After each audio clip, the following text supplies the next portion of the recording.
을 예측하기는 사실은 힘들죠.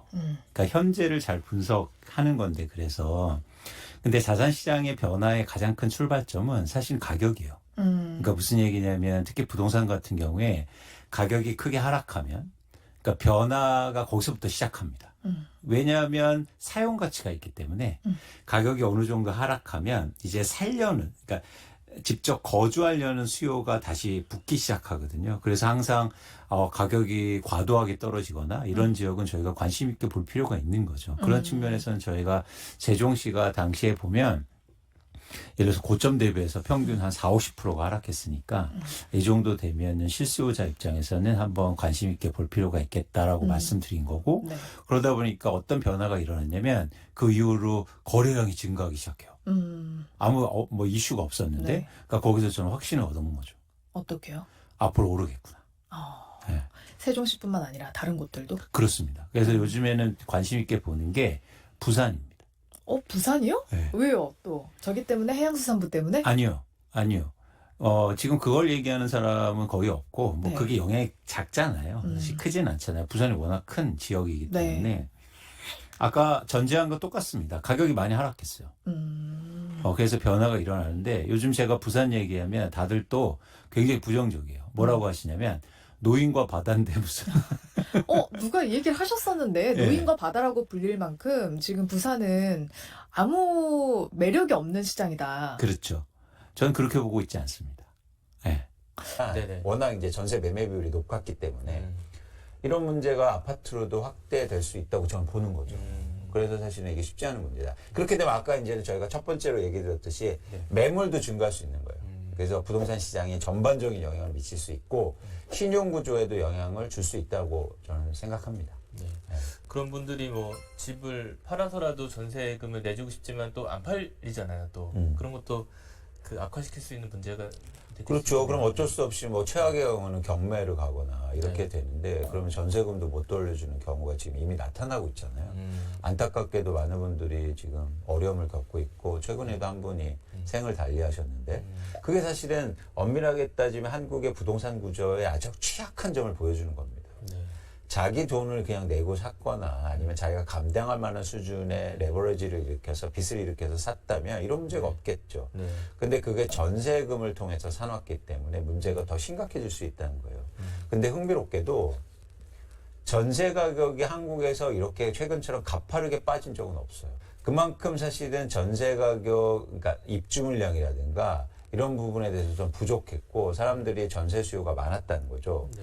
근데 최근에 전세 가격이 크게 하락하고 있거든요. 그래서 이런 어떤 하락폭을 볼 때 과거에 없던 하락폭이 시장에 미치는 영향을 좀 더 과거에 없던 일이니까. 그러네요. 예, 그래서 연구 그런 걸 대상이 될 수도 있겠네요. 그렇죠. 그래서 좀 더 유의하게 보셨으면 좋겠다는 말씀 드립니다. 이 전세론 현상이 지금도 일어나고 있지만 앞으로 더 크게 일어날 거라고 보시는 건가요? 그렇죠. 왜냐면 네. 그 근거는 뭐냐면 네. 우리나라 전세 가격이 2020년도에 크게 상승률이 가장 높았고요. 네. 그다음에 2021년도에 절대 가격이 가장 높았어요. 근데 2021년도에 전세를 계약한 사람들은 언제 만기가 돌아옵니까? 그래서 가장 높은 전세 가격이 올해 재계약을 하거나 이사를 가게 될 겁니다. 그러면 그 절대 하락폭이 클 거잖아요. 네, 그쵸. 퍼센티지가 중요한 게 아니라. 그러면 거기에서 훨씬 더 충격이 클 수가 있다는 거예요. 이미 지난해부터, 왜냐면 지난해는 2020년 물건이 재계약이 들어오잖아요. 그래서 문제가 나기 시작한 거예요. 또 여기서 관심 있게 보셔야 될 게, 여러분들 실제적으로 제가 우리에게 삶의 모습을 얘기 드릴게요. 맨날 네. 뭐 숫자 얘기하고 이러면 체감이 안 되고, 네, 네. 그렇게 세상이 안 움직일 수도 있어요. 그래서 예를 들어서 이런 거죠. 제가 전세를 살고 있는데, 전세 가격이 싸졌어요. 좀 낮아졌어요. 시장을 보니까. 네네. 근데 사실은 저는 이 지역도 좋고 그리고 애들도 학교 다니고 그러면 뭐 이사를 갈 수는 없잖아요. 그래서 적당한 선에서 타협을 하게 될 겁니다. 그쵸. 심지어 전세금 나 그렇게 못 낮춰줘 막 이렇게 임대인분들이 그러면 아유 어쩔 수 없다 그냥 살 수도 있어요. 그렇잖아요.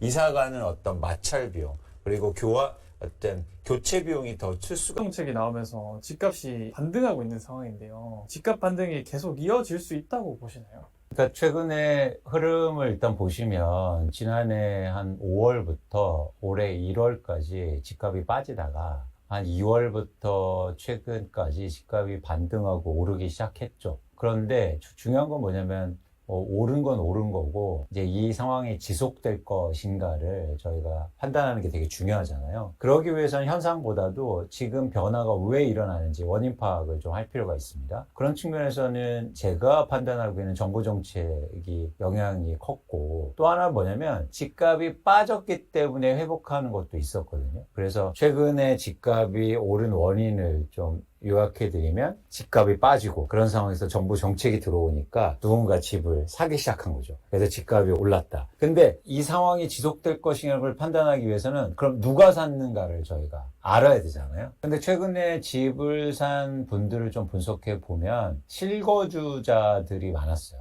즉 집을 사용하려고 사는 사람들이 많았다는 거죠. 실수요자라고 하겠습니다. 이 실수요자들은 아주 독특한 특성을 갖고 있는데 가격이 빠지면 수요가 증가하지만 가격이 다시 오르면 이 수요는 줄게 돼 있어요.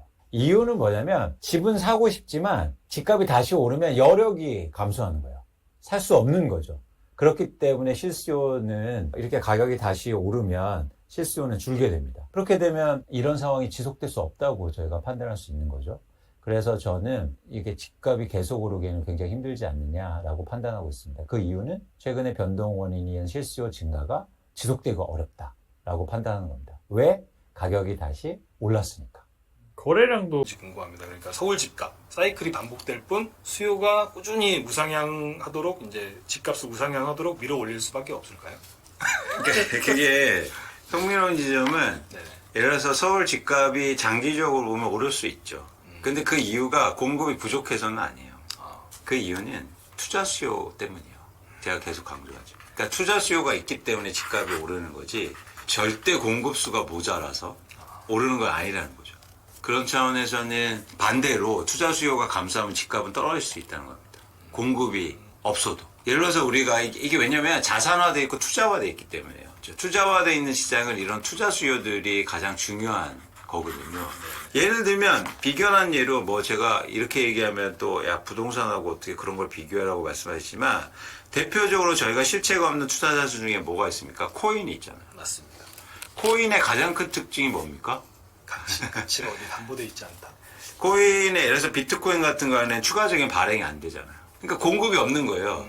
그렇다고 해서 비트코인 가격이 계속 올랐습니까? 수요가 줄고 또 갖고 있는 사람은 매물을 증가시키면서 사실 가격이 엄청나게 빠지기도 하잖아요. 네, 맞습니다. 이것처럼 사실은 투자 시장에서는 절대 공급이 중요하지 않아요.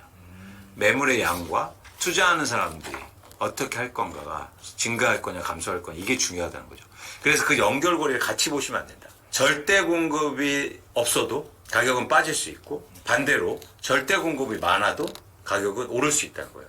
그래서 서울에 전체적으로 막 공급 늘린다고 해서 재건축 재개발 엄청나게 하면 그럼 공급 많아진다고 집값 빠집니까? 아니에요. 그럼 투자 수요가 엄청나게 들어올 거 아니에요. 그러면 재건축 아무리 많이 해도 집값은 계속 오르는 거예요. 공급은 많아지는데. 아니 물론 공급을 무한정하면 언젠가 빠지겠죠. 막 100층 짓고 200층 지어. 투자 수요가 못 따라갈 테니까. 네. 근데 그러기엔 한계가 있잖아요. 그건 이제 베이스로 생각하는